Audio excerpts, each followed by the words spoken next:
Have you ever wondered what it's like to drive an electric vehicle and the differences between a petrol and a diesel? Well, today I'm going to take the XPENG G6 for a spin and tell you guys all the differences about moving from combustion engines into electric vehicles.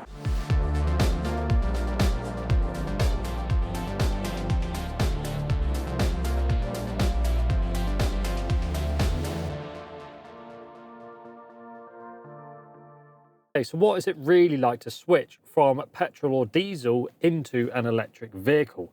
Today, I'm starting my journey in a car park just inside of Taunton, and we're going to take a little road trip back to the dealership, and I'm going to talk to you guys everything about the crossover and the change from petrol and diesel to electric vehicles. So what is it really like? Well, as I've already done a video about the XPENG G6, a bit more of an overview of it when you're driving. Obviously, everything is gauged around safety features. So exactly like the car park scenario here, it's telling me where people are, where vehicles are. It even shows me where they're indicating. So in case they've got a bulb out on the vehicle, it will still show you exactly what they're doing on the screen. So everything's gauged around about safety. I'm now indicating right at this roundabout. You won't be able to see it from the cameras where I've got them set up, but it's showing me my blind spots and everything else, so I can easily see what is going on around me and with the vehicle as well. So obviously you do get some of these features in petrol and diesel cars in the modern world, some of the very later models. But if you're looking to move into an electric vehicle from the petrol and diesel variants, so what exactly is different? Well, the first thing you're going to notice is how silent it is when you're driving. In the G6, we do have a double glazed windscreen as well on the front, which I must say really does help to cut out road noise, and it makes it a lot more pleasurable and enjoyable to drive. Other things you're going to notice as well. So obviously I'm not having to change gears. Yes, there are automatic cars out there, but as you're probably, I'm not sure how it's coming across on camera, but obviously as you're increasing in speed, you're not jerking back and forth while the gears are changing and anything else like that, because on an electric car you don't have gears. There are some really high performance cars out there these days where they mimic having gears and stuff like that, but ultimately it's a set of motors attached to you. So other nice things, so again, I've come to a standstill in traffic here. It's nice and quiet. There's no engine vibration, there's no start stop features, there's nothing like that happening. And again, with the nice screens here in the XPENG, it's showing me everything that is happening around, things which I cannot see. I should also say the interior in here is gorgeous. It is really nice. It's, you know, their advertising is a living room on wheels, and I must say I can confirm that. Even the front driver and passenger seat have massage features, which are, well, it makes your driving even a bit more pleasurable as well. As you would have seen, I have just been through a drive-through. We've just created a fun little reel about that as well. So no product placement, but it's quite nice to have a coffee as well. Okay, so just apart from road noise, what else are you going to notice is how it accelerates and brakes. With electric vehicles, there are many different ways this can happen. So at the moment, I've got this set up in a very low gen or regen mode. And what that means is when I lift my foot off the accelerator, it's currently de-accelerating very similar to a petrol and diesel car.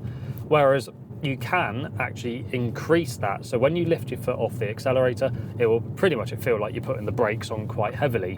And the reason for that is it's trying to recover as much battery or charge from the braking system as possible to give you more range. So if you're doing start-stop driving through cities and stuff, you'll find actually you don't really use that much battery power at all. So hence why you can drive around town all day in it and you're not really going to use much power. You're really going to probably use more power on the air conditioning, your heated seats, your heated steering wheel, stuff like that. So the regen mode is actually really good, but it's, again, on the XPENG, you can change it between 3 different settings, actually 4 settings, I should say, sorry, low, medium, high, or like extreme regen. So effectively you lift off the accelerator and it will jam the brakes on. So it takes a little while to get used to it, and I would say adjust it as need be.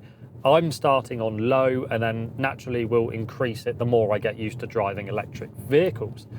So apart from those main large characteristics, the only things you're really going to find different is the charging. And most people, this is where it's a bit Marmite, I would say, with electric vehicles. So usually with petrol vehicles or diesel, you can, wherever you're traveling in the country or abroad on your road trips and so on, you have that natural reassurance that there are petrol stations.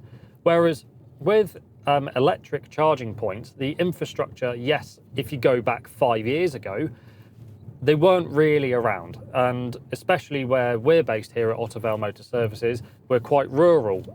But in today's world, everything has now changed. They are becoming a lot more popular, and especially the fast chargers on motorway services. So if you are on the motorway journey and you get caught short somewhere, you have these fast chargers, and if I'm honest, by the time you've plugged it in, usually you go to the loo, you grab a coffee or something at a services, you come back 10, 15 minutes later, you've thrown loads of charge into your vehicle and it's effortless. The only difference is when you go to the services, especially on motorways, you tend to go in, grab a coffee, go for a wee or something first, grab some food, and then you stop at the petrol station on your way out. You just do it in reverse. There's nothing different. You drive to the charging point, you plug it in, go grab your coffee while it's charging. By the time you come back, you're done. So it's actually a little bit more efficient because you're not getting in and out of the car twice at a service station. So it's just rethinking how everything is different when using an electric vehicle. Obviously, when you're going shopping, so again, say most supermarkets these days have electric charging points there.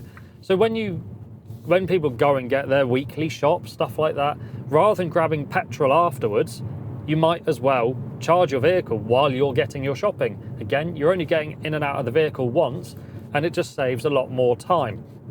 You can, especially on the XPENG G6, obviously you can charge it overnight at home, you can get fast chargers installed into your house, and there's loads of information out there online, so I'll put a couple of links in the description down below.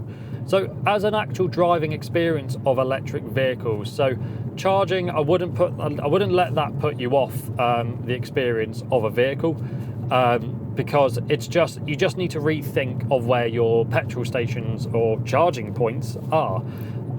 It's a little bit different, but it's like when you first drove a car.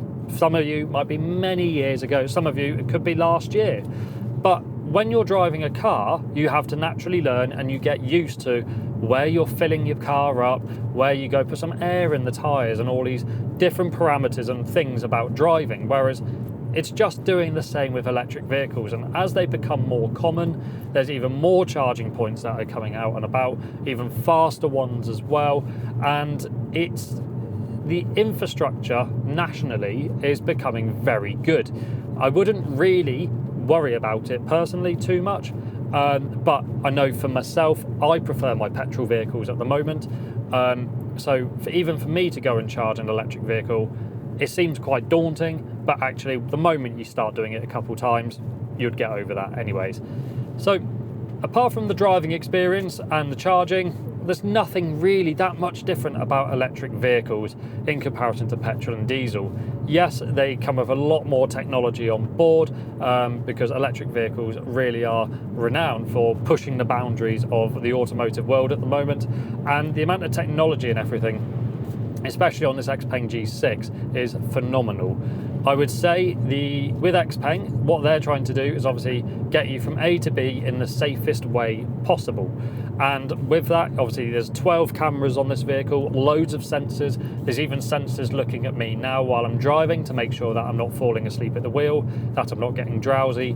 And I must say, all of these systems work brilliantly. I would definitely recommend testing out an XPENG G6 if you're looking at moving from a petrol or diesel car into an electric vehicle, because I will say this probably gives you one of the best experiences that you can have on the road today. So if you're interested in driving an XPENG G6, or just you're curious about testing out an electric vehicle to see what they're all about, then contact us on our description, or the details in the description down below. and come and test drive one of these XPENG G6s today at Ottervale Motor Services.